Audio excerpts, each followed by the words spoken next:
So in this segment, we're going to be talking about UK small businesses struggling with the bureaucratic quagmire after Brexit. This is predominantly affecting services by the looks of it. At least this article talks a lot about small businesses and their services they offer, things like events management and other things. So yeah, it's pretty brutal, to be honest. So before Brexit, it would have been a routine job for Nettie Miles, a freelance events producer, to bring a touring exhibition to Brussels. Freelance, they could work for a multitude of companies, really employed by them temporarily. But since the UK ended free movement with Europe, life has become much more complicated for Miles and the team of 3 technicians need to set up the exhibitions. And a team of 3, very very small business. Exhibition Sun, which features a 7-meter globe shrouded in dry ice, and it looks pretty crazy. I'm not going to lie. There's a picture of it below. You can see it now, actually. Initially, Miles was told her crew would need to apply for a professional card to operate in Brussels. This would have required a £250 medical exam and £100 criminal records check and an interview at the Belgian embassy, all of which could take up to 8 weeks. And we don't know if that's how often they would have to do this as a once-a-year thing. And if you've got three members there, each one having to do this, you've got £250 for a medical exam, so that's what, £750 for that. Then you've got £100 for a criminal records check if it's per person, which I'm assuming it is. You're talking over £1,000 for a small business just to get this stuff done. And we don't know if that's going to be for EU-wide, or is that just for Belgium, or what, because different countries have different processes in the EU. It's almost like they're sovereign states, almost.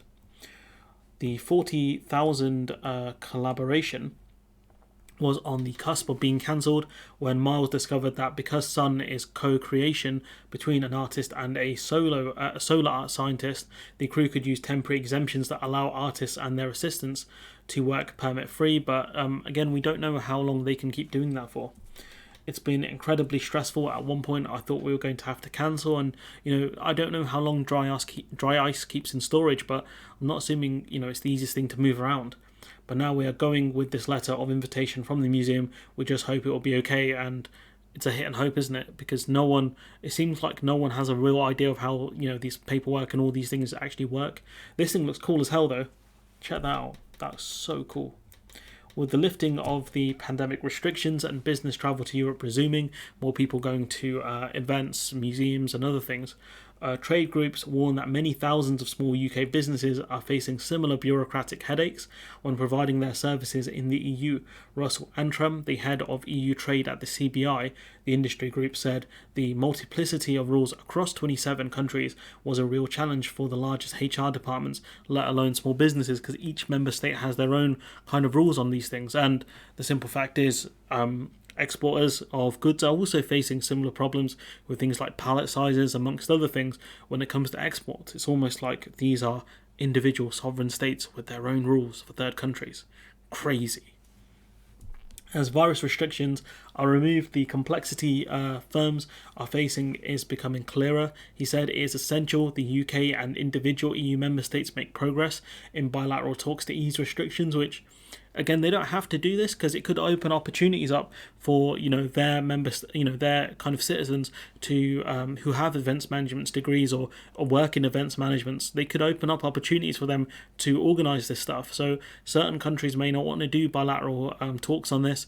They may not want us to do may not want to do us any favours. It depends on the country really and what their existing rules are. William Bain, head of trade policy at British Chambers of Commerce, said the EU-UK Trade and Cooperation Agreement contained more than 1,000 restrictions on border trade in services. The TCA didn't really do a lot for the service industry, let's be real. He said there was a need for bilateral agreements with individual EU member states, but also for EU flexibility to remove the ambiguities facing employers. No, the EU Commission, I don't think, can do much on this one if it's up to individual member states, and again, it's up to them. This idea that the EU owe us anything here is just ludicrous, because this opens up opportunities for EU citizens to work in events management and other service-based industries. So this idea that the EU owe us anything is just ludicrous, to be honest. And you can see, in my opinion, some of the entitlement here from Mr. William Bain. He said there was a need for bilateral agreements. That's fine, but also for EU level flexibility. They don't owe us anything, Chief. So there's a bit of entitlement here from Mr. Bain.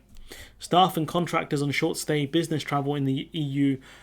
Businesses can't afford to wait until the TCA review in 2026, which, if it's the Tory government again, it's going to be the same as is now. I don't know, Labour don't want the return of freedom of movement, so that's going to be a big problem for these industries. They might get better agreements between member states or between the EU as a whole, depending on what the Commission can actually do. But we don't know that. We don't know what's actually going to happen. We do know that the Tories don't really care about services and other things that much, considering that there was a big stink about musicians last year, about all the red tape they have to go through, and Lord Frost said no to an agreement with the EU. He's changed his mind on it, but now it's up to Liz to really do anything. So you can see the dogmatic approach from the Tories. Labour haven't actually spoken that much about this stuff, so we don't actually know what Labour's position is. But it does show you that there was a lot of things not taken into account during the TCA negotiations and also in Brexit as a whole.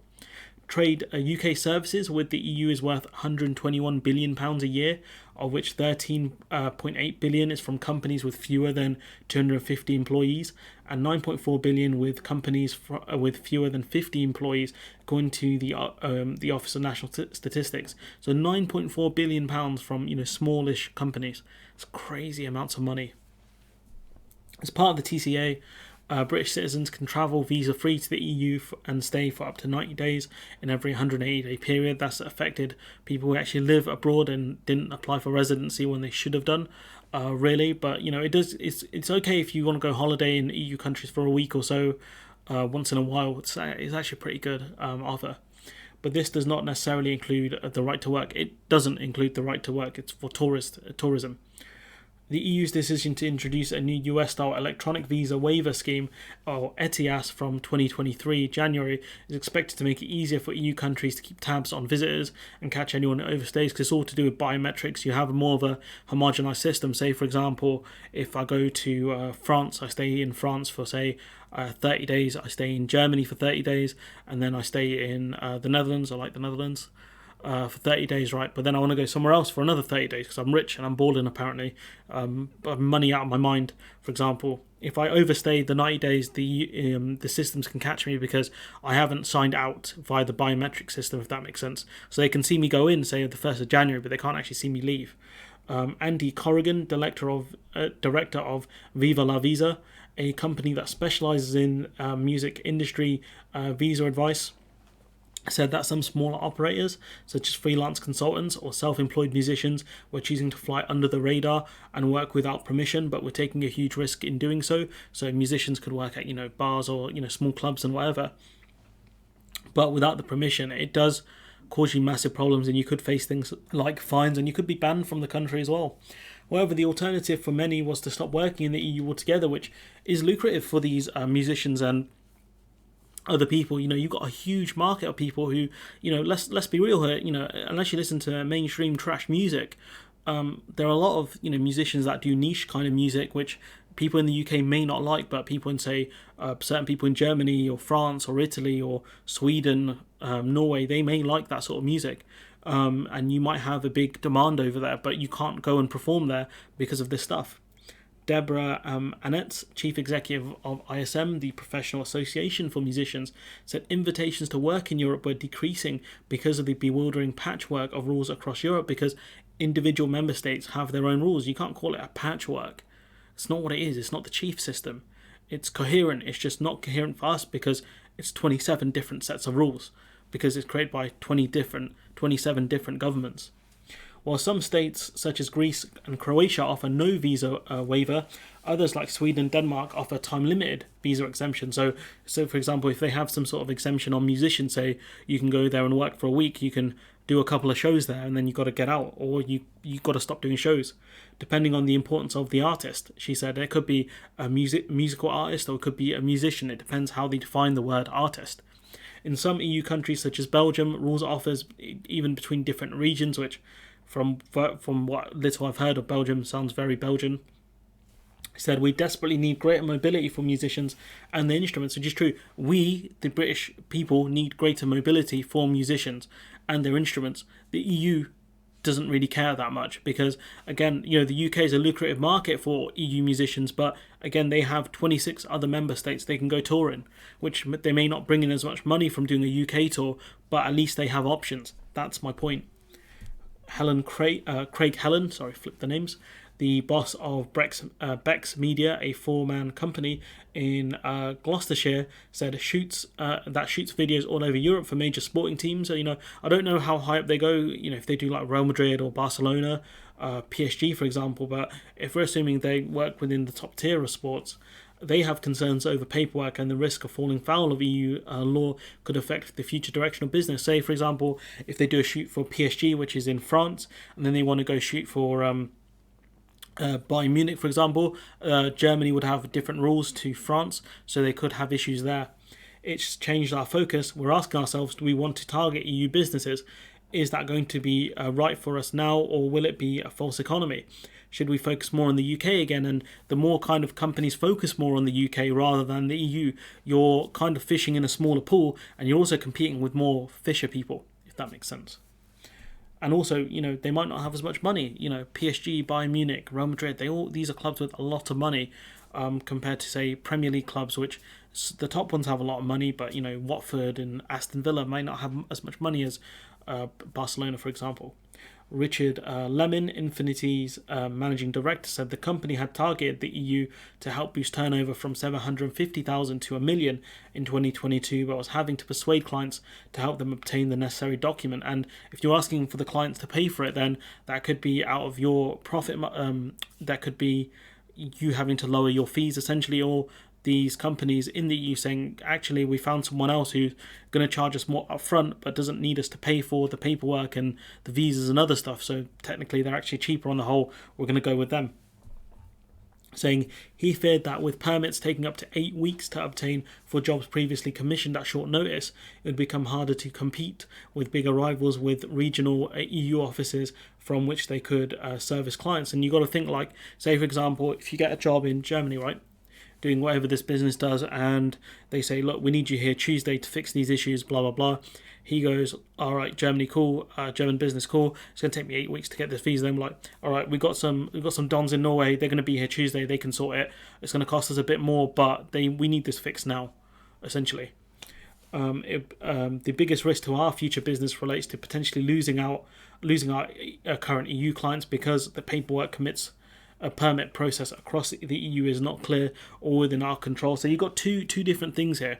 One is it's not clear, which we know that's kind of not the case because countries would have their individual requirements. I don't think it'd be too hard to figure those out if you're just working with, say, Germany and France. But if you're doing it between Germany, France, Italy, Spain, Belgium, that would get very confusing, especially Belgium. But the point he makes within our control is also true because 27 individual member states have 27 different governments that can do what they want. We can't control what they do. We can control what we do, and we've decided to be idiots when it comes to certain professions, but, it's up to EU member states. It is uncertain how zealously different countries will police the new rules, and ultimately some smaller UK service providers may choose to operate in the grey zone provided by the visa-free travel. And if more and more companies and sole traders and freelancers abuse the visa-free travel, that could be something on the chopping block, to be fair.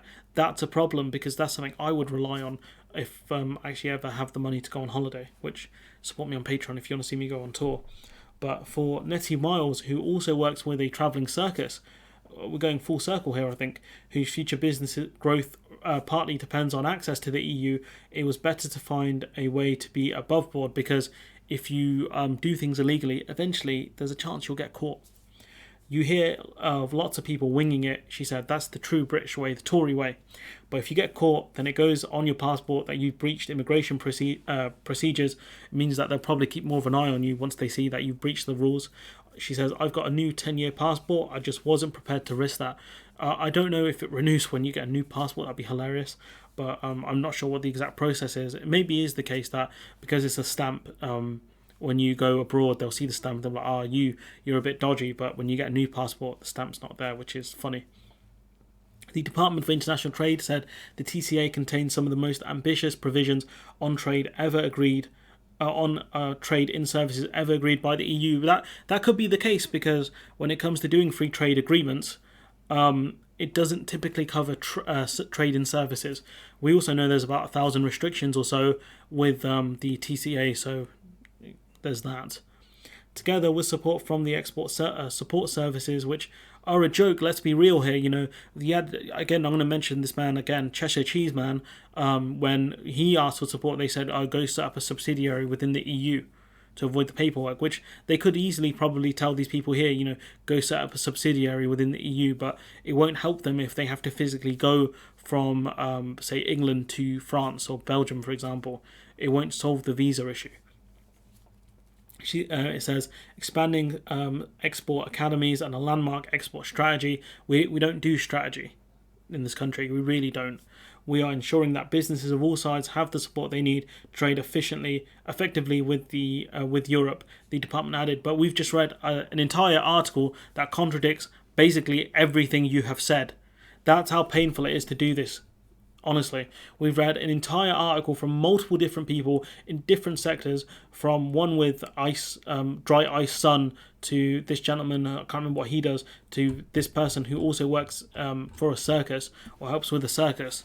We've heard from different sectors and other things.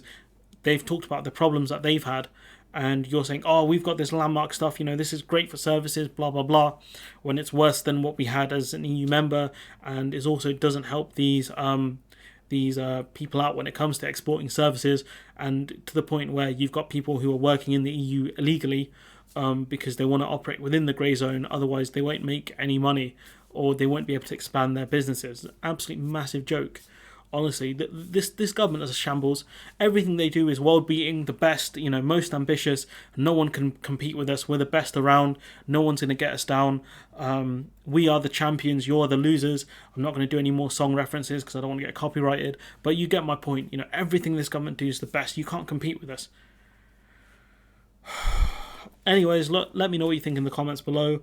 Like, comment, share, subscribe. Sorry, it's been a bit of a frustrating week with software issues, amongst other things. Let me know what you think in the comments. Like, comment, share, subscribe. Support the channel on Patreon if you can. And hopefully I'll see you in the next one.